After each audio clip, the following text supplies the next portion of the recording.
Beautiful, isn't it? Nature, the forest dressed in fall hues. Such a wonderful place. Most of us feel happy in places like this. Many of us feel comfortable, like at home. Why do we feel like at home in places like this forest? Maybe it's because it is home. In this modern life that we have created, surrounded by all these lights, advertisement, the frenzy of the traffic and the big city, it's hard to imagine that we come from nature. We have come so far, we have created such an artificial ambience all around us. We have been able even to leave the surface of this planet in huge machines that roar crazily, crossing the skies to take us far away from our ambience, far away from the forest that was our origin, and to live in artificial cells surrounded by clothes that prevent us from dying in the cold and airless space. How have we come so far? Where this long trip began? How did we arrive to see our home from so far away? Well, the trip started long ago. We have to think in a far, far away time.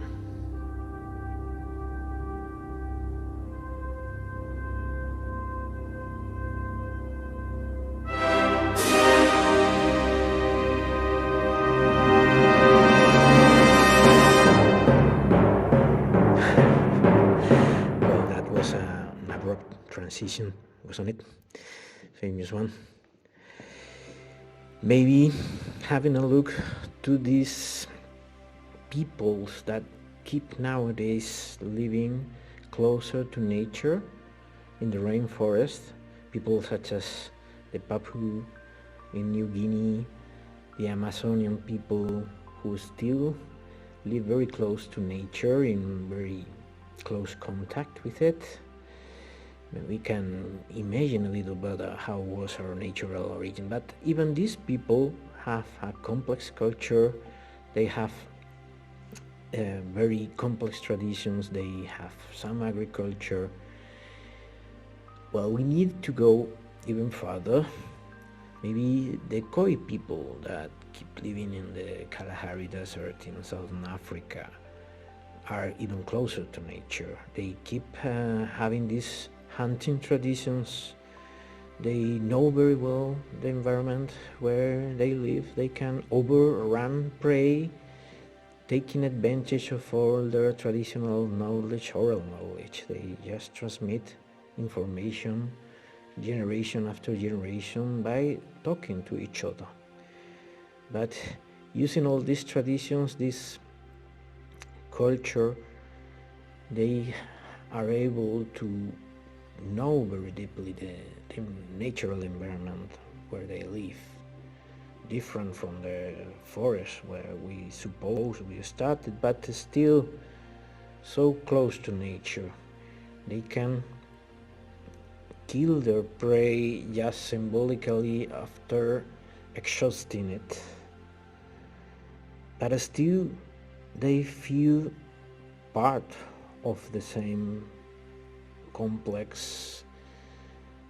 They feel part of a whole with all this prey. They feel kind of sorry for them when they kill them. They ask them for permission to use their meat. They heal their exhausted knees with their saliva. They respect this prey because they know they belong to nature. But if we want to understand our beginnings, maybe in a similar place, we need to go even farther than this. We need to go much farther in time, like 7 million years earlier, in northern Africa, where Sahelanthropus chadensis was found to make, as it is called in Saga language. When we see the reconstructions of this probable human ancestor, such a remote one that was probably very close to the separation with our living relatives, the chimpanzees, they seem very ape-like because they were apes, like Ororhyntugiensis too. But all what is left of all these ancestors is just a bunch of pieces of bones, not even whole bones, these small fossils. So if we want to know much better how our ancestors behaved and looked like and where did they live, maybe we would need to look at the chimpanzees. That can be used as a model to imagine how it was the life of our ancestors in nature. But are they so similar to us so we can use them as a mirror in which to see our origins? Well, even all these traditional peoples keep seeing monkeys and apes as very similar to us. They often take them as pets, even if we shouldn't do it nowadays. Ancient Egyptians already saw monkeys as very similar to us, and they even adore them in some forms, like sacred baboons that were considered almost god. Later, in the Middle Ages, monkeys were seen as a part of nature, but also as the representation of evil and sin. They were considered, well, a mirror in which to see all the human defects, all the laziness and all the sins. Even so, when the real apes were seen in nature, like the real chimpanzees carrying their babies on the back and the belly, they were considered very human-like. Much later, when science started developing a more descriptive way to see monkeys and apes was started. So little by little we had to acknowledge the similarities in their extremities and their physiology and all their appearance and even their behavior to humans, to the point that Darwin proposed his famous theory, and he initiated this idea that, well, we descended from something that was very ape-like. Of course, he was ridiculed. They made many cartoons, many caricatures of Darwin comparing him with a monkey. But even so, all this ridiculization was possible because apes were so similar to us, and we weren't happy seeing this reflection, this distorted reflection in the mirror that apes provided us. How similar are real apes to us? Well, gorillas, despite all King Kong and all these representations of terrible beasts in the past, are peaceful herbivores that behave more or less like a cow in the rainforest. On the other hand, chimpanzees are more similar to us in size, but also in behavior. They live in family groups that join together in what we call communities, and they very often use tools, a huge diversity of tools for many purposes. Sometimes for drinking water, like here, they are using sponges. Bonobos that have been considered physically more similar to us because they are more slender, they have longer limbs and not so much body hair, well, actually can use all kind of tools in captivity, but they don't use them in nature. Curiously, they are not very prone to modify and use any natural materials in the environment to make tools the way the chimpanzees do.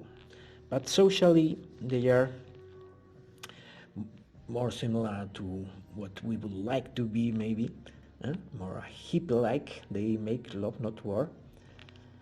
They also have a female-dominated society. When we see the bonobos with their slightly hair-covered body, we think about us. But if we see a chimpanzee lacking hair, like this one, who lacks hair only because of a disease, we see our body too. So how close are we actually? Well, we are all in the hominoid simian superfamily. In this family, traditionally, we had separated the Ilobatidae, the gibbons and siamang, from the Pongidae, which included all the big apes, and we set us apart in our own family for a very long time. As we were progressing in our real knowledge of the anatomy and the genetics of all these animals, well, we had to start putting our family closer to the Pongidae and leaving apart the orangutans. Later, we had to acknowledge that our family was too close. We are sharing 96% of our DNA with gorillas, and 98.6% of our DNA is identical to that of chimpanzees and bonobos.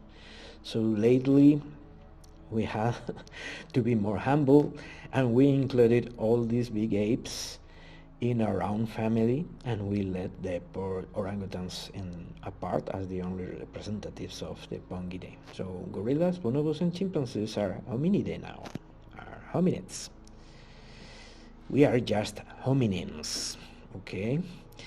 We actually are very similar DNA-like, but we have a very important genetic difference, which is the different number of chromosomes. While all the big apes have 48 chromosomes, we only have 46, because apparently a couple of chromosomes stuck together during the division at some point in our ancestors' evolution, and because of this chromosomic accident during the embryonic development, well, some characteristics were favorable, and evolution selected this new variety of ape with only 46 chromosomes that led to the humans.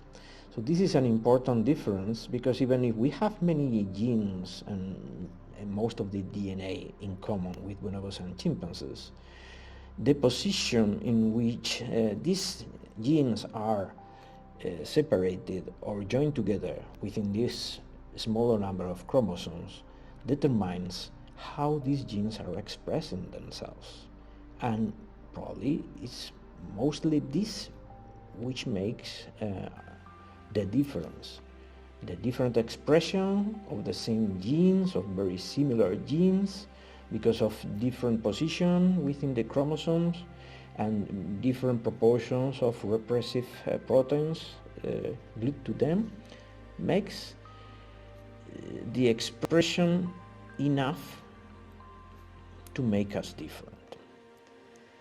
Yeah, you all remember these old images of evolutions, a linear thing, so a progression, and a species is succeeding the other in a steady progression, which is more similar to this one. Well, nowadays we would like more, this image is more on the mood of nowadays. But actually the real evolution is much more complex. It looks much more like this, like a bush. Very complex, shrubby, branching mess with plenty of new species that we keep discovering nowadays. And well, we have been surprised to know that for most of our evolution, our ancestors, even the Homo ancestors, the one that were in the same genus, were living together, were living along many other different species. It was a much more diverse place back then. All of them were hominids. All of them were walking on 2 feet. But little by little, because of environmental changes, probably all the competitive pressure that some species were putting on each other because they were occupying similar niches in the ecosystem. Many of these species were disappearing. One after the other, all these ancient relatives of us were leaving the world. Our family kept shrinking, and we started being the humans. We started being a very lonely ape species.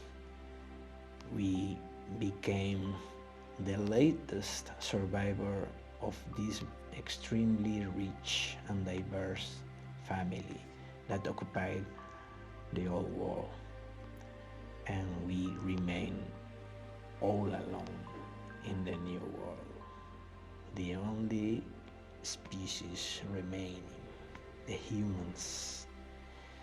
But are we that alone, or is there still a relative that can make our life happier even nowadays? Chimpanzees are our cousins. Back in the time, the Leakey started finding many fossils in East Africa, and they already had the idea that going to East Africa, Central Africa, where big apes had been so recently, maybe we could find the first human ancestors, the one that connected the ape family back then, still the Pongidae, with the human family, the Hominidae. Back then they thought they were still different families, so they were looking for the famous missing link. And well, they were kind of successful, because after all the digging in the right sediments of the right periods, from the Pliocene and the Miocene, they started finding fossils of what looked like human ancestors. It was actually Leakey, the first one to find a mandible of what they thought was the missing link that connected the ape family with the human family. She brushed all these so human-like teeth sticking out of the rocks, and she realized that this looked too much like a human to be just another ape from that back then. So when they reconstructed these fossils, they found that they did really look like apes, even if they probably were walking on 2 feet, they were standing, and they had very human-like teeth. All the rest of the skull had a very ape-like structure, and the reconstruction they made of this Paranthropus, this first ape-like human ancestors that they thought were these fossils back then, well, it was looking very ape-like. So the Leakey proposed that the best we could do to try to understand how these human ancestors lived back then, they decided that the best way to try to understand how these possible human ancestors were living was to study nowadays the big apes. And this is how they sent 3 young women in the field back then, all alone in the jungle. That was a huge adventure back then. No cell phones, no satellite phones, very difficult communication, very difficult logistics, and even so, these 3 young women succeeded studying the 3 main big apes, the gorillas, the chimpanzees, and orangutans. The famous Diane Fossey died studying and trying to defend the mountain gorillas. Birute Gadika's studied for her whole life and got involved in preservation of orangutans in Indonesia. And the famous Jane Goodall keeps nowadays promoting her project that started when she was extremely young in Tanzania to study the chimpanzees. One of the most impressive discoveries she became famous for was the discovery that chimpanzees were making and using tools, something that back then only humans were supposed to do. She saw chimpanzees fishing ants and termites with stalks, with grasses, with little branches. And this was such a huge discovery, which provoked such a frenzy, because this was something that was supposed to be something exclusive of humans. And it wasn't just one chimpanzee who was doing it, it was the whole group who was doing it. It was a culture. So that prompted Richard Leakey to say, well, now we have to include chimpanzees in our family, or we have to change our whole definition of man. And this is true. So chimpanzees became a model for what human behavior could have been in the remote past, because they were able to make and use tools much more often and proficiency than other animals. Many people criticize Jane Goodall. She was a very young woman, inexpert one. She was on a PhD yet, so of course back then this was enough to consider that her discoveries could have been a mistake. Well, chimpanzees were very funny, considered to able to learn many tricks, but only because humans were teaching them in the circus. Back then they were exploited for many spectacles, and they were able to do very funny things. They could be looking very human-like, but only because humans taught them. So the concept that chimpanzees could learn by themselves and make inventions of themselves in the wild was, of course, rejected in the beginning.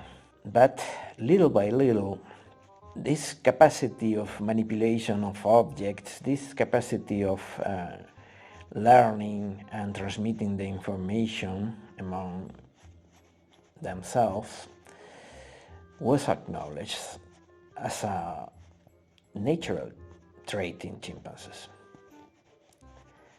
Nowadays we can see chimpanzees even using cell phones, something that you think is a very human-like behavior. Well, they do exactly the same. They choose the photo or the video they like and play it once and again. They can manipulate their cell phones in exactly the same way you do. Okay, so they also get impressed by, videos that are more emotive or scary-like. So don't feel very proud of being able to use a cell phone. Chimpanzees are doing the same. This ability to use all kind of objects and to learn everything from humans prompt other researchers to find out if they were able to learn to live as humans. So they adopted chimps and they raised them as they were babies in a home with clothes, with a routine that was exactly the same a human child would have. And in many aspects, for the very first years, the 2 or 3 first years, the chimpanzees behave exactly the same as a toddler could behave. Okay, so the communication was more or less the same a toddler could use when they still can't speak. They found out that even if they tried and tried, the chimpanzees couldn't learn to speak with our words, with our language, spoken language, but they did learn to use signs that they could make with their hands, with their face, like the signs the deaf people is using to communicate with each other. So they use the sign language to communicate with chimps. They saw that they were able to learn many words, more than 200 words, and they were using them properly without showing them the object. So this is not something that was a simple trick. They understood the meaning of the words and they used them for communication. Later experiments, lab experiments, submitted the chimpanzees to all kind of pressure to check if they were able to know maths and to practice many other abilities. For instance, they tried these experiments of cognitive ability, to check if they were able to recognize the numbers, the order of the numbers, and they found that chimpanzees were much faster than humans recognizing the numbers and tapping them in the right order. So we have to humble in that too. Actually, in the wild, chimpanzees also show very complex communication. They use plenty of different vocalizations. Nowadays we know that they can combine these vocalizations and they can also modulate the length and the volume and the order of these vocalizations and express different ideas and concepts, sometimes even quite complex concepts. They also use facial and body language, so they also communicate a lot only with sight, not with sound. But vocalizations have the advantage that can travel really far away. Jane Goodall already found that chimpanzees had a very complex life, and many other researchers follow after her, studying the chimpanzees in many different places of Africa, across many different conditions, and they found that they can use many different types of tools, not only these stalks to fish termites and ants. They can also use, for instance, hammers and anvils to crack open nuts, which they can make with stones or with roots. They can use stick tools for many different purposes, and not only chimpanzees have been found to use them, also orangutans have been found to use small stick tools, but orangutans use them much less frequently. So from the big apes, it's only the chimpanzees who systematically use a huge diversity of tools. Surprisingly enough, it was much smaller monkeys who were found to use properly and frequently different types of tools in the wild, like these capuchin monkeys in Brazil. Chimpanzees are also able of strategy. They can group that goes crazy. There's a frenzy for meat because they all love it. You have to think that in the rainforest, chimpanzees also have a war strategy. Already Jane Goodall found that chimpanzees can be very systematical at hunting down and killing especially males from neighboring groups to take over their territory and their resources. So this fight for the territory and for power started probably very long time ago. We can conceive that our ancestors at that point of evolution, when they hadn't completely separated from chimpanzees, ancestors were organizing in a similar manner, trying to control the borders of their home ranges, trying to preserve the valuable food resources gathered in those territories, trying to protect their females and children. Sometimes we can find chimpanzees even practicing cannibalism, but we have to remember that our own ancestors practice cannibalism. They have been found many instances of cannibalism in different species along human evolution, and we don't know in which context these practices were done. So nowadays we keep studying the chimpanzees, not only by following and trying to watch them directly, because sometimes this can put them at risk also because of diseases, but we can also use remote systems such as the camera traps, so we can observe them in many different places at the same time, continuously 24 hours a day, 7 days a week, for years in a row, and we learn a lot of how they move through their home range, how they use their resources, how they behave socially.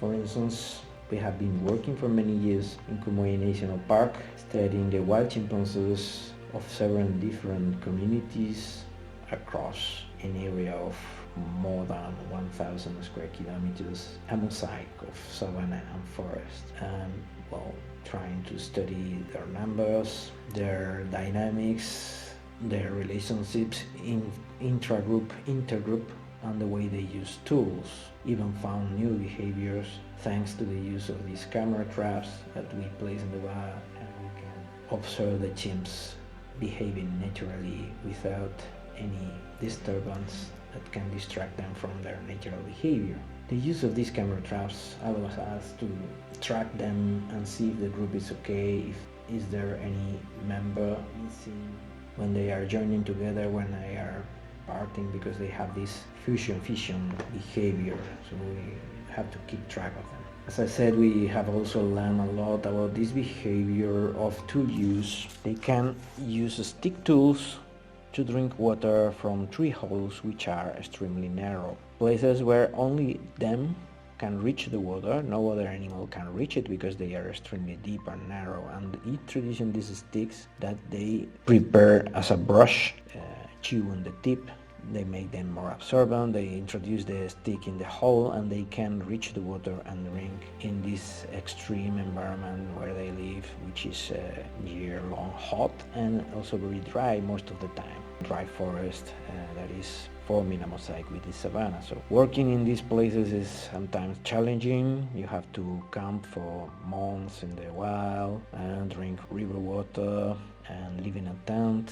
But it's very rewarding also because it's also a way to come back to nature. You learn a lot from the local people and you interchange experiences and know-how with them, so they can also do their own research and take care of their own natural resources, because at the end of the day it will be their own responsibility to preserve these magnificent animals, to keep them alive, to be able to see them walking through the forest, because we need to keep having this mirror from which we can learn how we could be one with nature. Not so long ago, just a few million years ago, we were probably very similar to these chimpanzees, and we keep being quite ape-like. We can identify ourselves with this incredible animal. Chimps make love in a peaceful manner too, not only in a violent way. We can imagine our ancestors starting this long process for humanization, also making love and not war.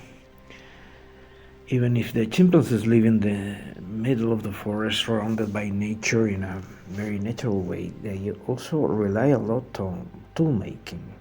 They don't like to consume the products of the forest simply with their hands, but they also are very prone to objects, and they always prefer to make tools even if they don't need them. All manners of tools, wooden tools to dip for ants or termites, sponges or stick tools to drink water. Even they carry these tools across the savannah. When we see these chimps crossing the savannah along the paths, we can imagine our own ancestors venturing for the first time out of the forest, although we can also think that it wasn't probably so drastic as it was always imagined. In West Africa, chimpanzees also use stone tools. We have been imagining humans like the only species able to make and use stone tools, but actually Western chimpanzees are very prone to stones. The ones living in the forest use the stones to crack open nuts, using them as hammers and anvils. And the ones living in savanna forest mosaics are also prone to stones, but in a different way. They prefer to use the stones to drum in the trees and impress the rest of the people, because apparently they make much more noise with the stones. Funnily enough, we haven't found any chimpanzees in Central Africa or East Africa using stones, so we don't know why it's only Western chimpanzees, the one living in West Africa, the ones who are using the stones. It's something else that we need to keep studying, to try to understand. And this way we need these guys to keep walking through the forest, to live in peace, to be able to preserve their culture, because it has been shown that whenever human pressure erodes the culture, we lose the opportunity to know more about them. For instance, that mothers can be very caring of their children. For instance, this female is going to caress and even kiss her infant to warn him that he has to move away from the heavy stone hammer that she's using to crack open a pandanus stone. Because they are like this, mothers caring of their babies, teaching them how to use the tools, babies paying a lot of attention to what their mothers are doing, to learn from them. For instance, this other mother in Comoé is making a very long stick tool to dip for ants, which are extremely aggressive, and chimpanzees don't like the bites of these ants, so the mother is going to protect her newborn very carefully to prevent the baby from getting harmed by the ants. We can see another youngster clinging to the branch of a tree to prevent the ants from biting his feet, because chimpanzees apparently enjoy ants in their mouth but not biting their feet. You can see the mother caring of the baby very carefully, and also teaching. In many instances we can see the mothers giving the example. It's very difficult to demonstrate active teaching in chimpanzees because we never see or we don't understand enough about their language, so we cannot know for sure if they are teaching their infants voluntarily. But of course we can see many instances where the mother is giving the example and the infant is making a wash tool, or even using a recycled tool that they have found around on the ground, for instance. And the infant will follow the example of the mother, will imitate, and this is the way apparently chimps learn. You mustn't forget that we haven't been learning in a very similar way for a very long time. We only had the apprentice figure. We didn't have this teacher figure so extended in human cultures, and it was through apprenticeship with a master giving the example and the apprentice watching carefully to learn. Chimpanzees also enjoy playing around and fooling around. They are very social, they are very joyful, they enjoy each other in a very similar way how we do it. You can see the infants playing around like in a kindergarten. They are clinging from the branches and pursuing each other because they are very social. They also learn from all these plays or all these games. It's a very important part of their culture, and from the point of view of the growth of the species, they take a very long time to grow up, even 15 years in the males.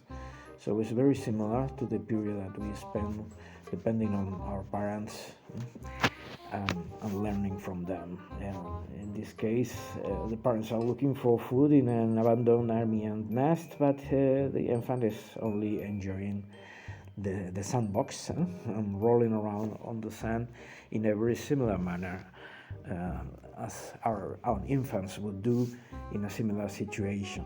They only see the playful side of the equation, while the parents are only worried about looking for food in this case.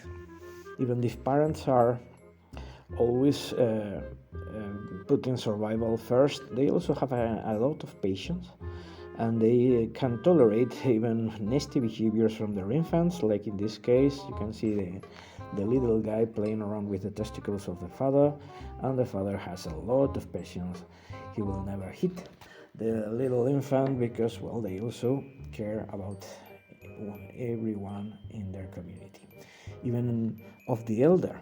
This has been considered also a very human characteristic, but we have also found chimpanzees taking care of elderly, sometimes even chewing food to feed them, or like in this case, waiting for her old mama, Anticlea, one of the oldest mothers in Conway, and taking care of her when she's very tired. We can see also handicapped individuals that form part of the group that are perfectly integrated, and when we see them crossing the savannah, we can't help to see our ancestors coming out of the forest and exploring a new world, because they are like us in that respect too. They are always exploring, they are always discovering, like this young female that has discovered her own reflection in the objective of our camera. It's a distorted reflection, but maybe she's also trying to see in us our reflections of themselves, trying to understand what we are doing with why we are observing them and learning from them.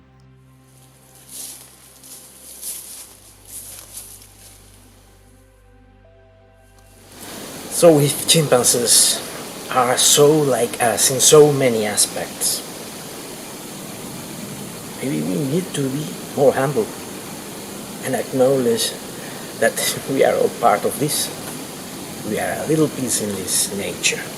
No matter all our machines, our softwares, our robots, our spaceships, we keep being a lonely ape that needs all this greenery, not only for food, because we need to feel at home, and this is our home.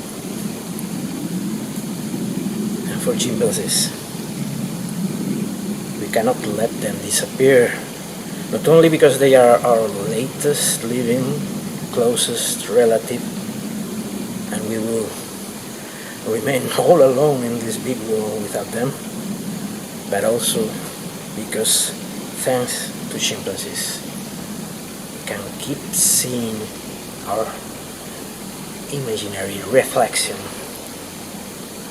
our ancestor image appearing from this forest, from this nature to which we belong.